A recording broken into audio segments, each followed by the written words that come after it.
Hi guys! Today I'm going to tell you how to reverse that freshman 15 or 30, whatever you land. Today I really want to focus on how to lose the freshman 15 after you've gained it. In my case, I've gained the freshman 30. Now, funny thing about that is I came in so confident. I'm like, I'm not going to gain any weight. I've actually already lost a ton of weight. I was 185 pounds here and 128 here. So I already lost about 55, a little bit, yeah, somewhere around 55 pounds, which to anyone who's not American, that's about 25 to 26 kilos. So I already lost that much weight and I knew it. I'm like, oh, I'm gonna go to college and I'm not gonna gain any weight at all because I've mastered the art of eating healthy. Just kidding. Little did I know that little habits when you're really busy start to creep into your lifestyle, which cause you to gain weight, which is why the freshman 15 is a very common thing. So here are some habits to avoid if you are going into college or university.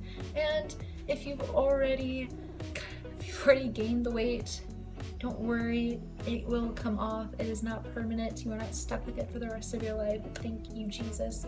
Here are some tips to help you reverse that process and to lose the weight and go back to your comfortable, wherever your comfortable weight is. So, tip number 1 is to drink enough water. Drink your daily recommended water. I think it's like 32 ounces. Something like that. Maybe it's 32 glasses. I don't know. Honestly, I just carry a water bottle with me and every time it's empty, I just have to refill it up.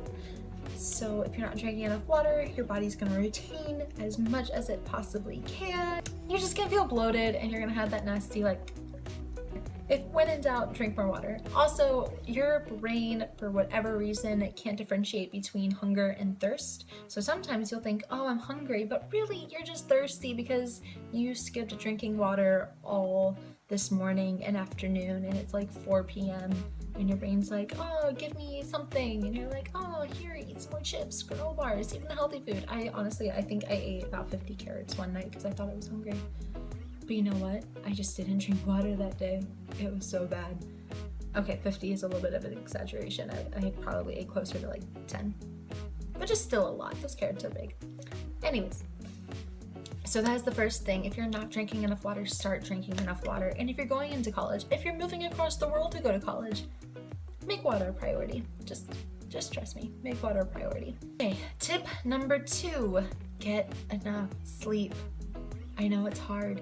I know you want to go explore. I know you're like, wow, I don't live with my parents anymore. What is curfew? Evening, I want to hang out with my friends. I want to go to dinner, blah, blah, blah. Right? Oh, early call times, early class times. You forget sleep and sleep becomes the last thing on your priority list. So get enough sleep.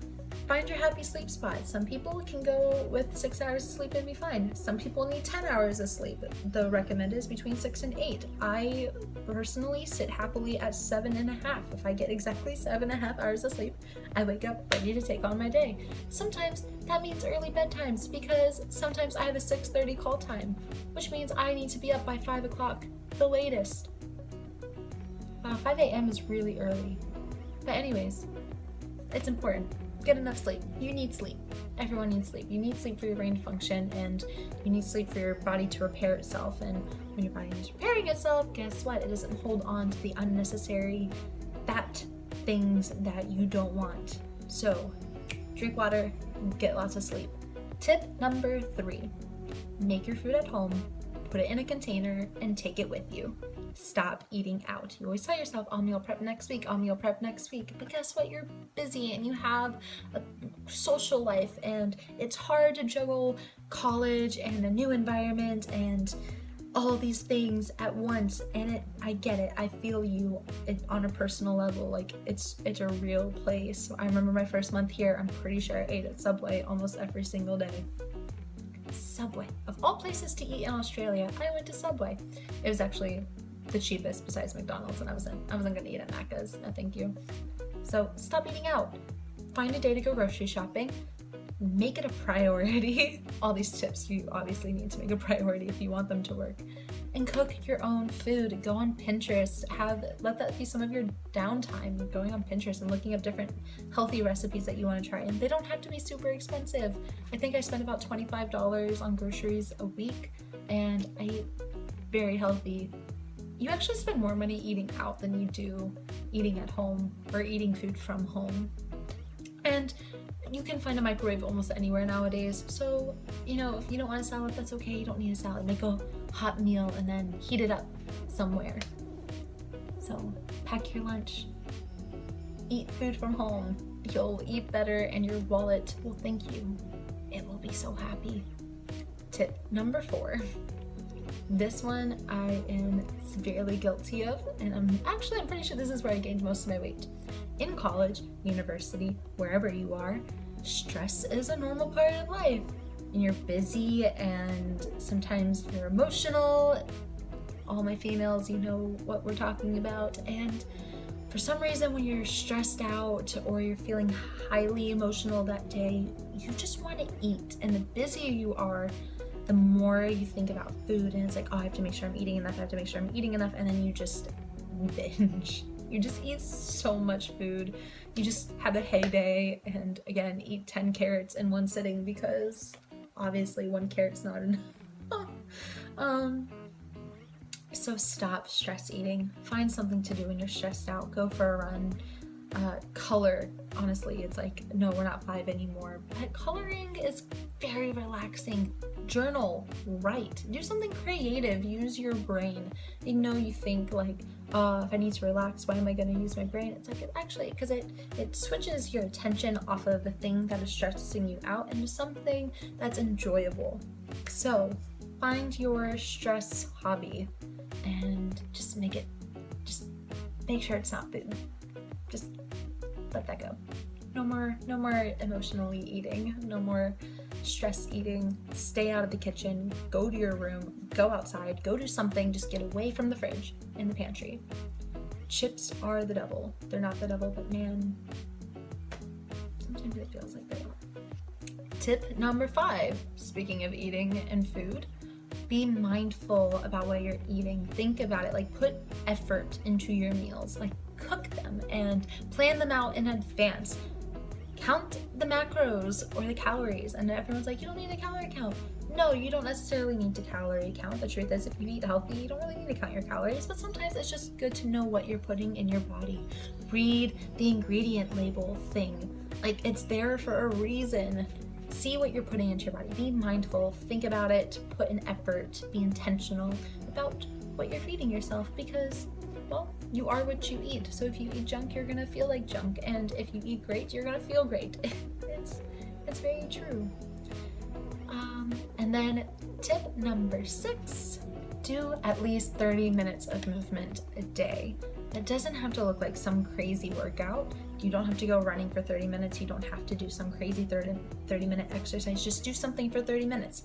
Yoga, walking, like figure out what your 30 minutes of movement is. So for me, I walk to and from school, and it's about 10 minutes there, 10 minutes back, and sometimes I'll go twice. That counts. Like, it's a movement, and my heart rate sometimes goes up because I speed walk, because sometimes I like to cut things short, and I refuse to be late. I just refuse to be late. So I'll speed walk. Sometimes I'll like jog to school. It's great. I'll show up and they're like, Savannah, why do you seem so out of breath? And it's like, oh, no reason, it's just these hills. Fun fact, I'm from Florida, and Florida is flat. So when I moved to Botham Hills, the hills still get to me. I've been here for a little over a year. Still not used to them. So those are my 6 tips on how to avoid the freshman 15, and if you've already gained it, to reverse it, to go back to where you were, go back to where you were feeling confident. And honestly, if you've gained more than 15 pounds, that's totally okay. I gained 30. It freaked me out the first time I saw it on the scale, but it's a fluctuating number, and it happens, and you go through different seasons of life where sometimes you're stressed out and sometimes you're not, and your body it's changing, and it's just not always fun. But don't beat yourself up about it. There's no reason to beat yourself up about it. You are beautiful just the way you are. So be confident and be healthy. I guess that's like really what it boils down to, is just make sure you're being healthy. Eating out's not good for you, not drinking enough water is not good for you, not sleeping enough is not good for you, and everything else. It's all to just make you the best you can be. And no one's perfect. We're all on a journey and we're all moving forward. So I hope this helped you. If you want to see more videos like this, be sure to click the like button. And if you haven't already, please click the little subscribe and the little bell thing so it tells you when I post my next video. And that is it. Okay. Hope you guys have a great week, and I'll see you next time.